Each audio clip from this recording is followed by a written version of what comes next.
总理您好，我是人民日报社记者。近年来，我国居民人均收入逐年提高，但还是有不少人仍然感觉到生活不易。特别是新冠疫情对基本民生带来了较大的影响。请问总理，那么今年政府在改善民生方面会有什么考虑和举措？谢谢。People's Daily. Mr. Premier, China's per capita GDP, China's personal income has also been steadily rising in recent years. However, many people still find their lives quite hard. In particular, the meeting of basic living needs of the people has been quite severely affected by COVID-19. I would like to ask, how will the government do this year to further improve people's lives? 这些年啊，我国居民的收入和 GDP 的增长是基本同步的，但是中国啊依然是一个发展中国家，我们的城乡差距是明显的，公共服务要均等化，那是一个长期的过程。所以在今年年初，有关方面给我递了民生示派，我看多数都是基本民生而且呢，多数来自农民群众。所以政府要始终把发展经济的目的放在保障和改善民生上，当然是尽力而为，量力而行。Indeed, in recent years, our people's income has been growing in step with GDP. However, China remains a developing country. There is still a notable urban-rural gap, and it will take a long time for us to achieve equal access to public services across the country. I received a report early this year listing the top 10 hopes our people have for their life this year. Most of them concern basic living needs or involve Chinese farmers. Protecting and promoting people's lives is a fundamental purpose for the government's effort in growing the economy. The government must continue to do its utmost within its capacity to keep making improvements to people's lives. 不过，现在财政总收入已经有20万亿了，但并不宽裕。连续10年了，我们尽力把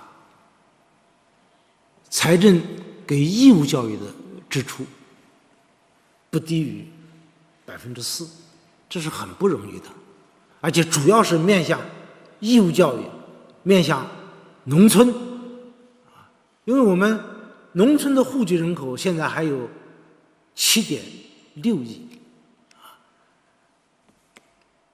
还要进一步加大向农村和边远地区义务教育的投入力度。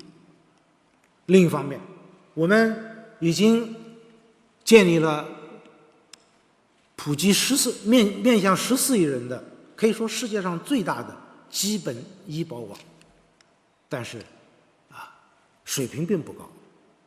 所以我们今年还要增加30元财政补助的标准。我们建立了大病医保的制度，就是拿基本医保去购买商业的大病医保，这样使得有些病种一些病种在有些地方那个能报销到30万到50万，高的还有不封顶的。总体上，城乡居民的看病报销能够达到70%。我们还想跟着随着国力的增加，逐步的提高，特别是要巩固脱贫攻坚的成果，对因病返贫、因大病致贫的要予以特殊的支持帮助。China's fiscal revenue has reached 20 trillion RMB yuan, but the country still faces fiscal strains in some instances.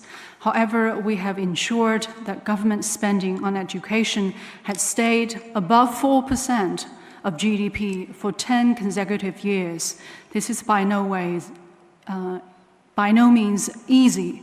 Most of the government funding increase has gone to compulsory education and in support of rural areas, which are still housing some 760 million people in China.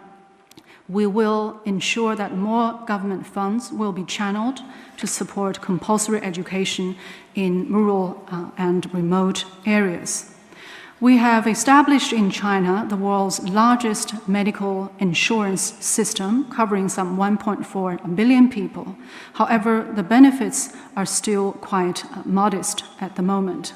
This year, the government will increase fiscal inputs in support of this development by 3 billion RMB yuan. In particular, we have established a program of medical insurance for major illnesses. We have combined government inputs with the purchase of commercial insurance policies. Even a lower amount of reimbursement under this scheme can reach 300 to 500,000 yuan, and in some places, no particular numerical cap is put on the amount of reimbursement. On average, some 70% of medical bills on the part of our rural and urban non-working residents can be reimbursed under our medical insurance, and we will continue to step up the level of benefits under the program. In particular, we need to consolidate the outcomes in ending absolute poverty and provide particular support to prevent people from falling back into poverty because of major illnesses. 基本民生还是和日常生活息息相连。现在我们跨省流动的人超过1个亿，他们异地就业、养老、就学，往往要来回跑。确实跨省通办已经成了新刚需。我们今年要实施一项政策，就是把人们常用的身份证电子化。也就是说，你拿着手机，在有关事项上一扫码就办成了。当然，我们也要为那些不用智能手机的人，特别是老人提供便利，还要保障公民的信息安全和隐私。Meeting basic living needs concerns people's daily lives. Nowadays, some 100 million Chinese are in cross-provincial mobility. Some are elderly people living away from hometowns with their children in cities. Some are for employment or education. So, getting things done interprovincially has become a new constant demand for the Chinese people. ID cards are in most frequent use in people's daily lives nowadays. One policy from the government this year is to make ID cards electronic so that relevant information can be accessed by a simple scan of a code on cell phones. We will also provide convenience for especially the elderly people who do not use smartphones that often. At the same time, we will also protect information security and individuals' privacy. 保障基本民生既要用力、量力，更要用心，要坚持实事求是，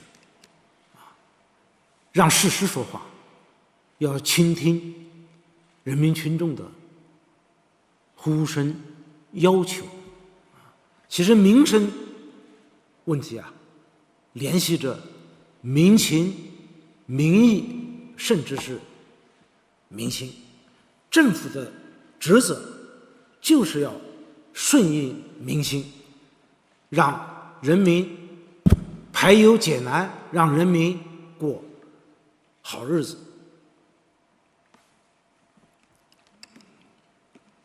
In resolving these concerns of our people, we must take every bit of solid effort and put our heart into it.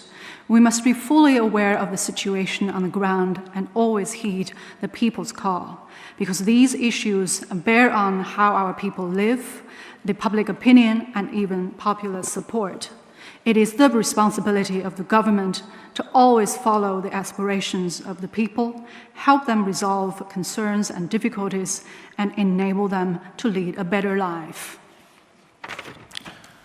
这里我还要强调一点，保障人民群众的合法权益，这是人民政府必须扛在肩上。最近啊，有的地方发生了严重侵害妇女群众权益的事件，我们不仅为受害者痛心，也为此事啊感到十分气愤啊！对于漠视群众权益的，要坚决追责问责；对那些拐卖妇女儿童的犯罪行为，要严厉打击，严惩不贷。保民安和惠民生是不可分割的，所以各级政府一定要把尽力惠民生、尽力保平安作为自己的基本职责。谢谢。Here I want to emphasize that it is the very important duty of a people's government to always protect the lawful rights and interests of the people. The recent incident involving gross violation of women's rights and interests is indeed deeply distressing, and we feel indignant about it. Those who show disregard for the people's pains and sufferings must be held to account. Perpetrators in the trafficking of women must be brought to justice and prosecuted to the full extent of law. People's safety and a better life are closely interconnected, so it is the mission of governments at all levels to do everything we can to protect the people's safety and improve their lives. Thank you.